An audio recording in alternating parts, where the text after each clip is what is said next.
Time with T. In today's chapter 6, I will be talking about August, the entire month of what I went through, my ups, my downs, why I was MIA for an entire week from Tea Time with T. But yeah, with that being said, I'm gonna take my first sip.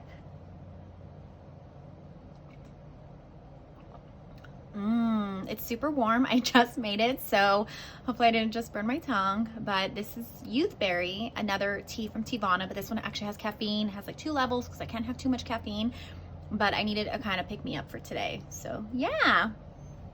Well, like I stated, I was kind of MIA for about a week. I could not figure out what I wanted to talk about. On chapter 5, I mentioned I was going to talk about being an empath, but unfortunately, I just couldn't get the energy to make a video about that. So I took a week off. I wasn't inspired. I couldn't figure out what I wanted to do, what I wanted to talk about. I did have some friends reach out to me and give me some questions to address. So I will be doing that later in this chapter as well. But last night, what I ended up doing was kind of watching all 5 of my chapters, which took a long time, but I kind of wanted to go back to kind of see, was there anything that I missed? Was there anything I wanted to touch on that I may have forgotten? So that's what I did, and I needed to get re-inspired.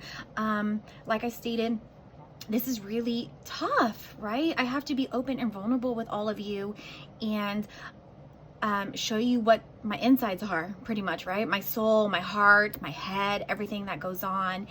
And I wasn't in the right state of mind to do so. And this week was going to be tough again. I really didn't think I was going to have anything to post for Sunday, but rewatching my videos kind of re-inspired me and pushed my purpose, if that makes sense. So that's kind of what I did, and that's what today's going to be about. So yeah, August is really, really intense for me, emotionally, mentally.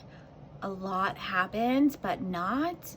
I know I talked about it a little bit on my last chapter 5, about the pandemic. I kind of gave you guys a gist of what was going on, and I had gone away from Instagram for a few days, and I came back and I thought I felt better, but in reality it wasn't. It was just, a temporary fix is all it was. And I just needed to, I don't know. I honestly, I don't know. I have cried over it. I have prayed over my crystals over it. I have tried to talk to, my husband, my mom, whoever I can, close friends, trying to figure out what's going on. But at the end of the day, I know it's up to me, and no one else is going to be able to resolve what's going on in here or in here but me.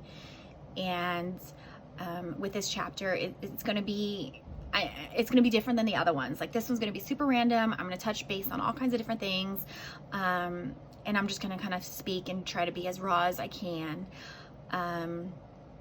Like I stated last chapter, there was, I had a lot of heartache, a lot of loneliness, a lot of, I needed clarity, and August, I think, was the month for me to go through it. I think I needed to. I think I needed to go through that heartache and pain and those struggles. September 1st was kind of an awakening for me. Which helped a lot is that we did have a full moon on September 2nd, and I put my crystals outside to let them recharge, re-cleanse with the full moon. And I kind of read what this full moon was about, and it's all about, new chapters in our lives and new change coming our way, and kind of closing the doors that we had, that we already walked through, basically. And that's kind of what I want September to be about. I want it to be everything I tried to do in August, but I didn't have the strength to do it. I want that to be in September. So like I said, I as you guys can tell, I honestly don't know what to say in this one, because last month was just so bad. Every time anyone asked me, how are you doing? Like, I legit was like, not good. Like, I'm trying, I'm doing my best, I'm taking it, a day at a time, but at the same time, it was fucking hard. And when I came back home after leaving Fresno again for what, the fourth time this quarantine, I tried not to focus on being lonely. I tried not to focus on being depressed. I tried not to focus on the things I wish I was doing that I wasn't doing. And I did start reading. I know I told you guys that I was going to start reading. I started reading Untamed, which I wanted to have that book with me right here, and I forgot to have it prepped. But in Untamed by Glennon Doyle, that book has seriously helped my my mindset, change my perspective on things. If you have a chance to read it, I definitely recommend it. It is what Adele read and what she swears that changed her entire lifestyle, and how she lost all kinds of weight and she left her husband and all these things. And my mom referred it to me, so I bought it on Amazon. It came the next day. So just to kind of give you guys a gist of what that's about and why this book is so important to me right now in this time in my life, is because everything I've been preaching on or focusing on this last year and a half about me and my self-love and my empowerment and women empowerment, and kind of pushing the boundaries, pushing the limits, pushing the status quo, right? I hate when people say, well, this is how it is. I'm going to be that person to be like, okay, why does it have to be that way? Just because, like I've stated before, just because society has said it, because of a book has said it, because your parents have said it, or whatever the case may be. I'm that person who's going to push it. I'm going to question it. I'm going to be like, okay, why? Help me understand why it's this way, because I don't get it. And that's what I've been kind of doing on the self-discovery this last year. And this book is pretty much that. It's about a woman who says that us as women, we are caged. And she uses a reference of a cheetah, and that this cheetah is caged up, and the cheetah gets to go out and do these cheetah runs, and it's so happy, and it gets a prize when it does it. And then what happens once it gets this little token of love or token of appreciation? It gets caged back up, right? And so she states that us as women, it's the same thing.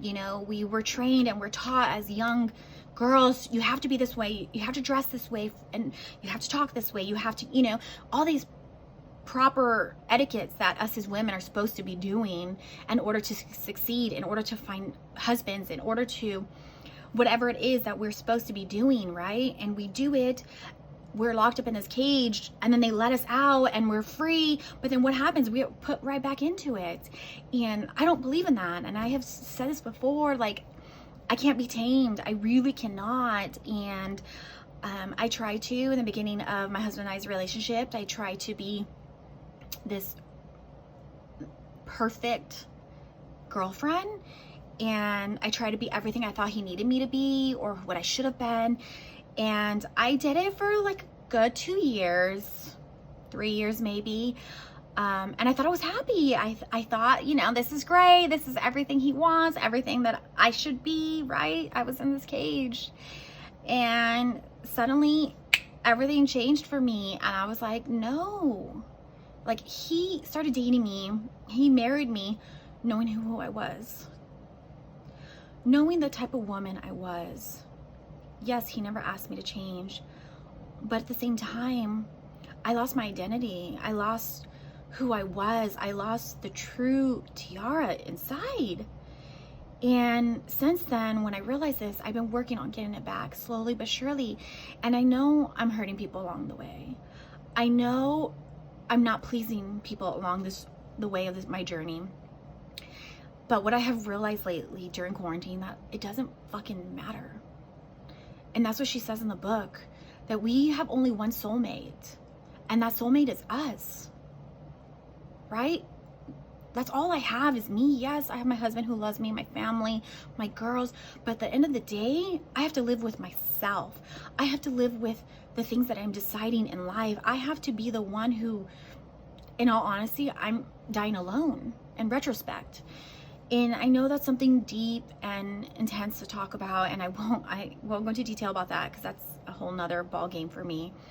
But that's kind of what I've been going through. I've been just realizing things and just being like, you know what? At the end of the day, I'm not going to make everyone happy. At the end of the day, I'm not going to please everyone. But what really, truly matters is pleasing myself. What really, truly matters is knowing that I am happy with the person I was when I go to sleep, the person I am when I wake up in the morning. That's what matters.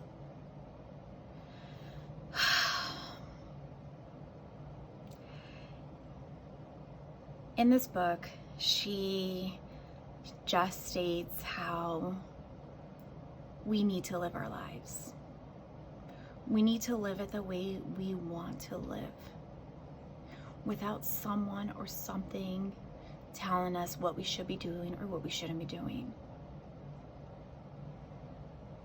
And that's where I'm at. No one's gonna help me with this depression. No one's gonna help me with my loneliness. No one's gonna help me feel fulfilled and get that joy back. And like I stated in my last chapter, like, this is the new reality. So what am I gonna do with it? I don't want to stay here or home or wherever I'm at. I don't want to be crying anymore. I don't want to be wasting my life crying, being devastated, being depressed. Death is huge for me. It's my biggest fear. And I know a lot of you are like, it's a lot of people's fears, or it's everyone's fear. A few years back, it used to get so bad to where I would wake up in the middle of the night and have like a dream or a thought of death, and I would wake up crying hysterical. It would get so bad to where I was terrified of even falling asleep because I didn't know if I'd wake up the next morning. And the crazy thing with that is, you know, I'm going to touch on something else now. New Year's is always such a huge thing, right? We get so excited. It's new year, new me, New Year's resolutions, whatever it is, party, like whatever it is that you do, right? We usually get really excited about it. And I am guilty of that. I love New Year's Eve. But this last December, things were different. Things changed. I remember having a conversation with my husband, and I remember like crying, and I was like, I don't feel good about 2020. And he's like, what do you mean? And I was like, I know everyone's super excited, right? Everyone was like, oh my God, roaring 20s. Like, this is our year. This is the year that everything's going to change. I mean, I remember social media was blowing up on how excited everyone was about this year. And I wasn't. I didn't even want to do anything for New Year's Eve. I remember telling him, like, love, like, this is another year that I'm getting older. Another year that my parents are getting older, my family, my friends, everyone's getting older. This is another year where there's more deaths from our reality into like social media or, you know, celebrities or whatever it is, that it's just given us one more year that we have to experience that. And he was like, well, yeah, but that's how every year is. And I said, I know, I don't understand, but I don't have a great feeling about 2020. And I remember New Year's Eve, I still didn't want to go. I went to Medieval Times with some coworkers, and I felt sick that day. I mean, like, sick to my stomach. And I remember I tried to bail on them. I had already paid for the tickets. I didn't even care at that point, and I just wanted to stay home and like kind of be in my misery of New Year's Eve. And I just felt bad. I had felt bad. Like, I had bought these tickets. I bought them for, you know, me and my husband. My coworkers are waiting for us, and I ended up getting dressed, and we went out to Medieval Times. And of course, I had a great time, but it was just so weird how, like, I had a really bad feeling in my stomach, and it just didn't feel right. And the crazy thing is, all of this that I just told you about, I had a feeling about it maybe about like the last 2 to 3 weeks. And a few days ago, I actually asked my husband one night during dinner, and I was like, and I told him, I was like, hey, like, I need to ask you something. Like, I don't know if I dreamt this. I don't know if I thought I talked about it. I don't know if I'm hallucinating because my mind is freaking everywhere. But did I have a conversation with you about not feeling right about 2020? And he was like, yeah, you did. And I was like, oh, I knew I did, but it had been so long. It's been what now? What month are we in? Oh my God, I don't even know. September. So 9 months since all of that happened. I'm not saying I'm psychic. I'm not saying any of that. I do trust my intuition most of the time. I'm trying to become more spiritual and understand it and kind of have faith in it, which is really hard for me because I like to fight everything. I'm trying to have faith and trust my intuition a little bit more, but I just thought that was kind of strange how I had already had bad feelings about it, and look at everything that's been happening in 2020. It hasn't been an easy year for anyone. Literally no one has had an easy 2020. But I just kind of want to share that insight with you. But yeah. So with that being said, this is kind of the reason why I haven't been able to film Tea Time with T. My mind, as you can see, I'm like ping-ponging, I'm like popcorning all these different ideas in my mind right now. That's kind of how the month of August was for me. Like I literally couldn't focus on one thing. I couldn't focus on one person. I couldn't focus on not even myself. I just, it fucking sucked. And I'm hoping and putting hope out there and to believe that September is going to be better. It's already, I don't even know what day is it September 4th, 5th? I don't really know what day it is. Maybe 7th, I don't really know. But it's already off to a good start. I did bump my head pretty badly on a shelf that we just put up a few months ago. So it's like a new place, new spots. So that kind of threw me off. But I did celebrate my sister's 36th birthday on the 2nd, and we went to Downtown Disney, so that was great. But once again, I'm still trying to show my gratitude because I did that last month and didn't really help anything. I thought it would help, I don't know, change my perspective and positivity. But once again, when you're in a dark place, only you can get yourself out of it, no matter who's there for you, no matter who wants to be there for you, no matter who says what. You have to get yourself out of it. Reading Untamed really did help me because it made me feel like I wasn't alone. It helped me feel like, okay, I'm not some fucking crazy ass wife or woman who is trying to challenge my marriage or challenge my life or challenge my workplace or whatever it is. It has helped me because I haven't completed reading it yet, but it has helped me realize like, okay, the feelings, the emotions, the thoughts are all valid. It's okay that I think this way. I'm a badass fucking woman, and I don't stick to the status quo because that's just not who I am. That's not in my DNA. That's not my personality. I like to challenge things. Which is funny because I remember one time at work, one of my old like head managers told another manager from another line of business, and she was like, hey, just to let you know, like Tiara is taking over this area. She does question a lot and she does challenge things, and she can become, she can be perceived as being intimidating, but that's just how she learns. And I remember when she told me this, and I was like, oh, how dare you? You're already putting this negative like thought into this other manager's mind about me. Now, they're not going to have a fresh perspective of me. They're going to already think that I'm like someone who pushes, authority. And I was so upset. I was so pissed. I was like, oh, how dare she? Of course, this was, oh my God, now like 5 years ago. And now thinking, I'm like, okay, like you're right. Like I question things. I push it. I and it's not because I don't trust things. It's not because I don't believe in things. I need to 100%. I have to believe in it 110% if I'm going to live by it. And if I don't, that's what I do. I question it. I push it. I do whatever I can to get a clear understanding as to why it is the way it is. Yeah. I'm going to take another tea break because I really want to enjoy this one, and I usually forget about drinking it. So if you guys are drinking tea with me, go ahead and take a quick pause and take a sip.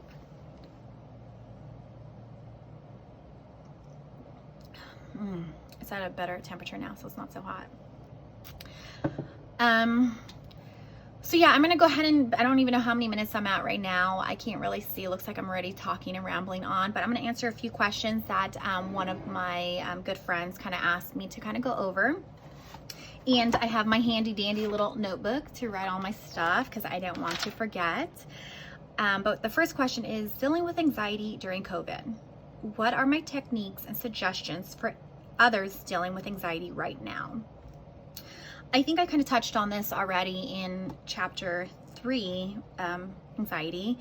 Adopting an animal. That's why I adopted Betsy, because she helped with my anxiety, and it's definitely been proven that if you adopt an animal, especially times right now during this pandemic, it really does help. They really do help you in your mental health.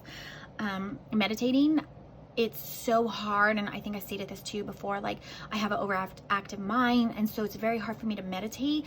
But I recently found a really great one that Demi Lovato has suggested listening to, and it's super weird, and it took me a while to get into it, but this one is a sleep one, and it's like an hour and a half long, but that one by far has been the most beneficial right now for me. I don't listen to it every night. I did when I first discovered it, but now it's kind of like at random. But it pretty much, she states whatever she's meditating or whatever the mantra is, or affirmations or whatever it is, and then what I would do is kind of repeat it back in my mind. Obviously, I'm not going to say it out loud because I'm like trying to fall asleep. And then eventually it would help me sleep. And then even throughout the middle of the night, if I would wake up and stuff, it would still be playing. So then I can redo that again. So meditating has helped a lot. Another thing is yoga, because yoga teaches you how to breathe. Meditating does too, but yoga really teaches you the different styles of breathing and how to breathe. I actually read something, I wish I had it with me right now, about this, I think it's 7 different breathing techniques. So there's one where like you put your thumb on your nose and you breathe in, and you breathe out through the other side. You do that for about 3 to 5 minutes. That's one technique. Or you breathe in,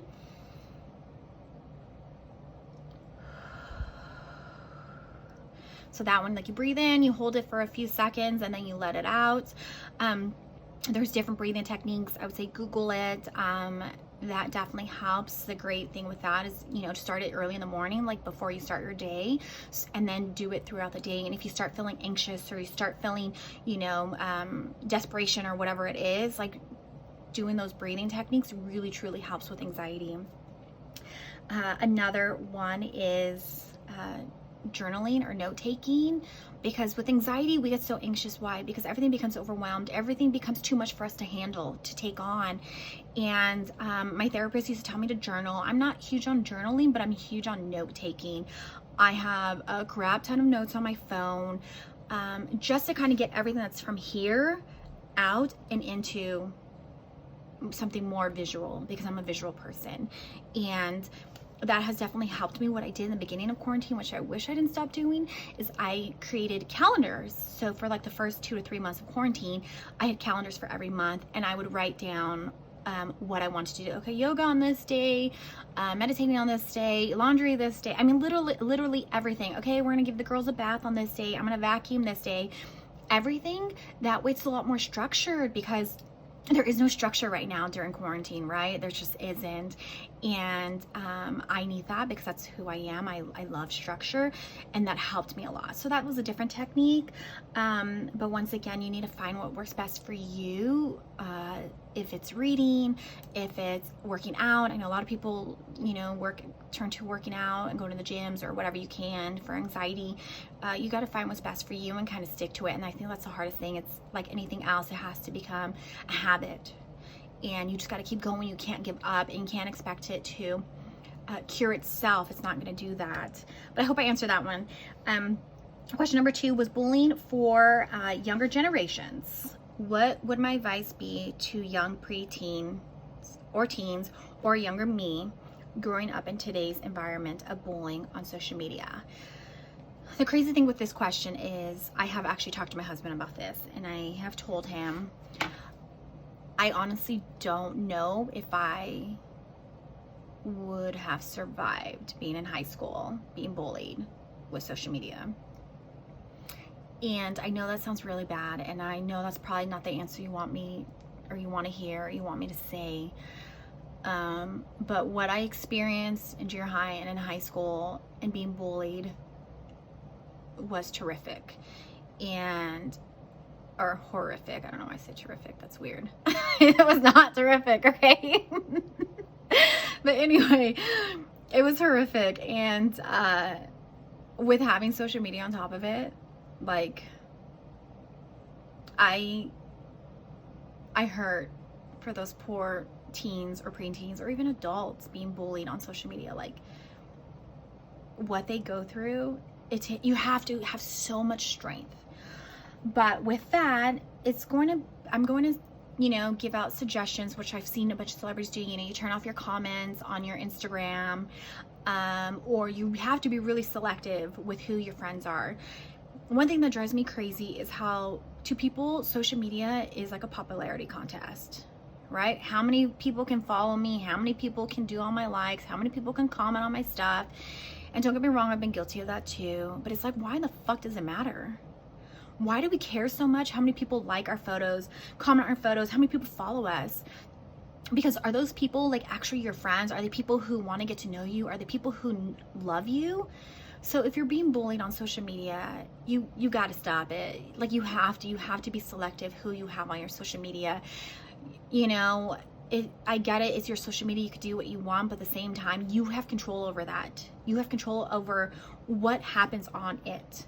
If you are not liking what's happening on it, you need to take a step back and be like, okay, what can I do? I'm gonna block these people. I'm gonna delete these comments. I'm gonna only have close friends and family as my friends on here. So I would definitely say that. But once again, I said again, super funny. But once again, I don't know.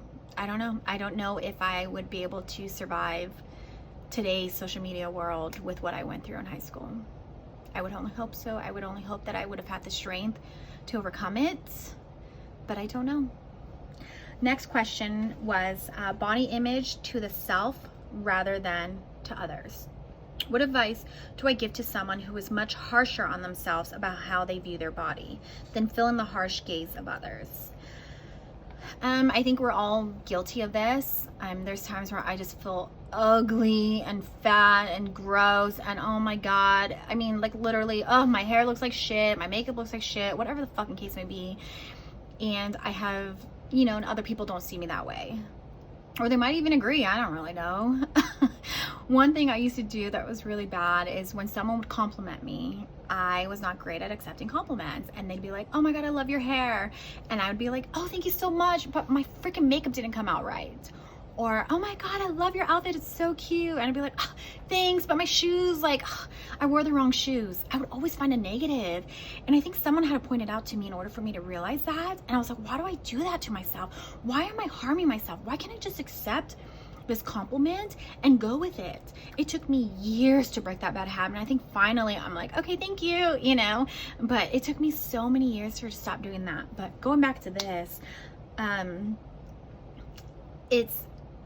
it's difficult, and like I stated, I do my mantras. I did one today, which is the day I'm filming it on Saturday, saying, you know, I love my body. I pick things that I actually do love. I love my hair, I love my eyes, and I love my smile. Those are the three things pretty much that have stayed consistent my entire life. Those are three things that I've always loved about myself, and so I have to embrace those, and I have to celebrate, you know, those small victories. And so I'll, you know, I wrote it on there. I love my hair, I love my eyes, I love my smile. You have to find things that you love about yourself and focus on that. And I know it's easier said than done. I remember Demi posting something that she stated that what she would do would, you know, right, or she would look at herself in the mirror and she'd be like, I am beautiful, I am perfect, I am in the body that I need to be in, or whatever she would say. And then she said, and that's when she relapsed. And then she came back and said, you know what? Like, I was lying to myself. Like, I didn't love my body. I didn't love who I saw in the mirror. I didn't love all these things about me. Why was I saying that? I was brainwashing it, right? She was trying to brainwash herself to believe in what she was saying. And that's why now, like, I try to focus on the things that I do love about myself, rather than lying. So I think that's the best thing, is to find the things that you love about yourself. And it doesn't have to even be body image. I know this question is about body image, but I love my quirky personality. I love that I can be super happy and I can be super serious. I love that I am a mixture of poppy and branch. And that is something that I celebrate. And I know to some people it might be too much, and to some people they're confused, or they think I'm weird, or I don't know what the fuck they might think. But then the day, like, that makes me happy, and so I want to focus on that. So that's definitely the advice I would give, is to find those positive things that you really do like about yourself. I mean, it has to be something. I mean, your brows, the way you love your heart. I mean, love the way your heart loves. Find things like that. But I kind of want to touch base. I know it's probably, I've been on forever now, but let me just talk about poppy and branch. So I was telling someone about this not too long ago, and he thought I was fucking crazy, but whatever. This guy thinks everything I say is fucking crazy. But I am, when people always tell me, oh my God, you're so poppy and you're so peppy all the time and you're happy, and I'm like, are you fucking kidding me? I'm not. I'm like so much like branch. I hate the world. I'm bitter. I'm skeptical about everything. I don't trust anything or anyone. And I started thinking, like, you know what? I am literally a perfect mixture of both. I can be happy, I can sing, I can dance, I can be cheerful to everyone, just like Poppy is, but then I can also be a realist and be paranoid, and, you know, be strict and serious. And unfortunately, a lot of people at work do see the branch side of me, because work to me is everything, and I love work so much that it's hard for me to put that guard down and show that Poppy side. Because I'm all about the business, and I'm all about structure, and I'm all about getting shit done. And usually my close friends or the people I trust see the more Poppy side. I've been trying to change that. You know, I feel like I need to find a good balance on being both. And I know it sounds super weird that I'm comparing myself to Poppy and Branch, two cartoon characters, but if you know me, you know there wouldn't be any other way of doing it. But yeah, I'm way over my time, and I don't even know if I covered everything from today, but I think I did. Oh, here's a few more things, you guys, I'm so sorry, that I had missed in some of my past chapters. One of my biggest pet peeves, and this is going back to body image, one of my biggest pet peeves is when people compliment you when you've lost weight. I fucking hate that shit. And it's kind of one of the main reasons why I don't want to lose weight, because it is not a good thing. It's not a good thing to hear, oh my God, you lost so much weight, you look so good. Oh my God, look how skinny you are, you look so amazing. You look so beautiful, you're glowing. Or whatever the fuck people say. The way I think is, okay, so how did I look before? Fuck, what did you think of me before? Oh my God, so was everything you said to me a lie? I fucking hate it. I hate it. I hate it. I just read an article about this like a week ago, and this doctor was stating how that's honestly one of the worst things to tell people, is acknowledging anything about their weight loss, because you don't really know. Maybe they lost a shit ton of weight and it wasn't on purpose. What about if they lost a shit ton of weight and it was because they're depressed and they're under depression, or they have some kind of eating disorder, and you shouldn't be complimenting stuff like that. If you don't know what's going on, if you don't know their story, you're almost making it worse. And that's how I feel, because it happened to me once. I remember I lost a crap ton of weight, and everyone was like, oh my God, you look so good, you look so good. And then it started making me feel like shit. I was like, at first I was like, oh, thank you, like I've been working hard. And then when I really started thinking about it, I was like, fuck, what did they think about me before? So yeah, don't fucking say that shit. I fucking hate that shit. Another thing, someone asked me, does drinking alcohol intensify my anxiety? And the answer is yes. I have gone drunk, I don't know, like a handful of times. I don't get drunk often because I'm a control freak. I need to be in control of my alcohol intake and who I am and what I am, my mental mind state. And the few times I have gone drunk, I have gone anxiety attack. Why?